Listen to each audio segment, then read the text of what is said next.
Good morning, kagigising-gising ko lang, nag-toothbrush at nilamos na ako ng face ko kasi nga maglalagay na tayo nitong melasma cream. Ito naman yung ilalagay natin para sa labas. Diba, umiinom ako ng Cosmo Skin GSE, yun naman para naman panloob. Sabi nga ng ilan, kung may iniinom ka, dapat may pinapahid ka rin sa labas. At ito nga yung nakita ko, melasma cream. Tara, maglagay tayo. Ito pala yung face ko, no filter, ay yung petas ko, at ito sa kabilang side. Ayan. May pimples ako. Meron kasi akong monthly ngayon. So, eto na. Kuha tayong konti. Ganito yung itsura niyan. Ipahid mo lang siya kung saan ka merong pekas. Ayun.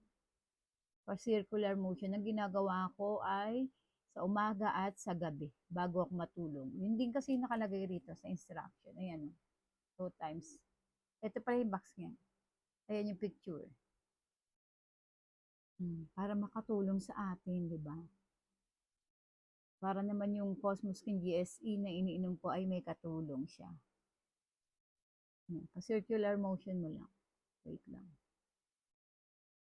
Kung saan ka merong melasma or pekas. Next, sa kabila. Kuha ulit tayo ng kaunti. Ito yung pekas ko sa side na to.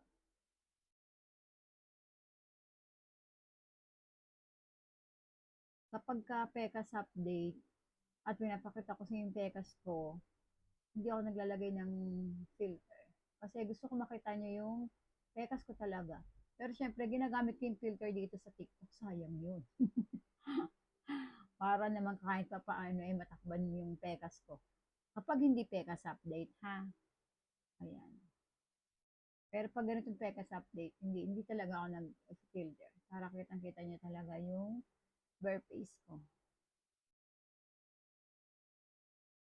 Pa-circular motion mo lang siya. Hanggang ma-absorb na ang ating face. Sarado ko muna. Habang minamassage ko. Ayan siya. Diba? Meron na tayong iniinom na Cosmo Skin GSE. Alam niyo, malaking tulong sa akin ng Cosmo Skin GSE. Sa gabi ko lang iniinom yun. Kasi nakaka-antok yun eh. Nakakasarap ng tulog. Meron din tayo pinupuna sa, sa labas. Tapos, syempre, magsa-sunscreen. Belo naman yung ginagamit ko na sunscreen.